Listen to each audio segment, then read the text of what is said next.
नमस्कार मित्रांनो, पुन्हा एकदा स्वागत आहे आपल्या चॅनलवरती.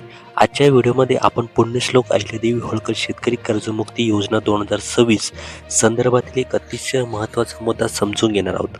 अनेक पात्र शेतकऱ्यांच्या याद्या प्रकाशित झाल्यानंतरही ई-के.वाय.सी प्रक्रिया सुरू झालेली आहे. मात्र अनेक शेतकरी सांगत आहेत की यादीतील नाव असूनही ई-के.वाय.सी करताना अडचणीत आहे, म्हणजे इरळीत आहे. काही जणांचे खाते निवडले जात नाही, तर काही जणांना पुढील पर्यायच दिसत नाही. नेमके असे का होते आणि 2 लाख रुपयांपेक्षा जास्त कर्ज असलेल्या शेतकऱ्यांनी काय करायचे, याबद्दलची माहिती या व्हिडिओमध्ये आपण सोप्या भाषेत समजून घेणार आहोत. सर्वप्रथम, जर तुमचे नाव पात्र लाभार्थ्यांच्या यादीत असेल तर ई-के.वाय.सी प्रक्रियेदरम्यान तुमची माहिती व्यवस्थित दिसते का ते तपासा. काही प्रकरणांमध्ये आधार क्रमांक आणि इतर माहिती दिसते, पण पुढील प्रक्रिया करता येत नाही. अशा वेळी घाई न करता कारण समजून घेणे खूप महत्त्वाचे आहे. अनेक वेळा अशा प्रकारची संधी दिसू शकते की तुमचा फार्म आय डी प्रणालीमध्ये उपलब्ध नाही किंवा जोडलेला नाही. याचा अर्थ असा असू शकतो की तुमचा फार्म आय डी अद्यापही संबंधित नोंदीशी लिंक झालेला नाही किंवा त्यांची पडताळणी जी आहे ना, ही पूर्ण झाली नाही. जर तुमच्याकडे आधीपासूनच फार्म आय डी असेल तर एकदा ॲग्रीस्टॅग पोर्टलवर लॉग इन करून तो व्यवस्थित कार्यरत आहे का ते तपासा. तुमचा मोबाईल नंबर, आधारशी संबंधित माहिती आणि फार्म आय डी सक्रिय आहे का ते एकदा अवश्य पाहून घ्यायचं आहे. लॉग इन होत नसेल तर पासवर्ड रिसेट करून पुन्हा प्रयत्न करा.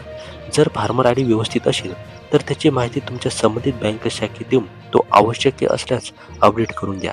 अनेक वेळा बँकेकडून आवश्यक पडताळणी झाल्यानंतर पुढील ई-के.वाय.सी प्रक्रिया सुरळीत होऊ शकते. ज्या शेतकऱ्यांकडे अजून फार्मर आय डी नाही त्यांनी तो शक्य तितक्या लवकर तयार करून घ्या. हा आय डी अधिकृत माध्यमातून किंवा उपलब्ध सुविधा केंद्रातून तयार करून घेता येतो.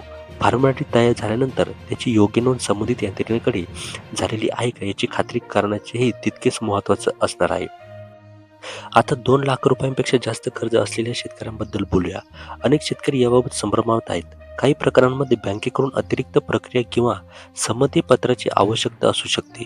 त्यामुळे अशा शेतकऱ्यांनी थेट आपल्या कर्ज देणाऱ्या बँकेशी संपर्क साधून पुढील टप्प्याची माहिती घ्यायची आहे. लक्षात ठेवा, प्रत्येक शेतकऱ्याची परिस्थिती वेगळी असू शकते. त्यामुळे सोशल मीडियावर येणाऱ्या प्रत्येक माहितीवर विश्वास ठेवण्याऐवजी अधिकृत यादी, बँक आणि संबंधित विभागाकडून माहितीची खात्री करूनच पुढील प्रक्रिया पूर्ण करायची आहे.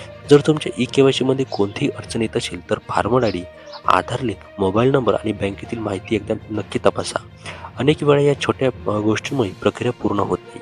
ही माहिती तुम्हाला उपयुक्त वाटली असेल तर व्हिडिओला लाईक करा, आपल्या शेतकरी मित्रांपर्यंत शेअर करा आणि अशाच महत्त्वाच्या सरकारी योजना व कर्जमुक्तीच्या अपडेटसाठी चॅनलला सबस्क्राईब करायला विसरू नका. भेटूया का पुढच्या नव्या व्हिडिओमध्ये.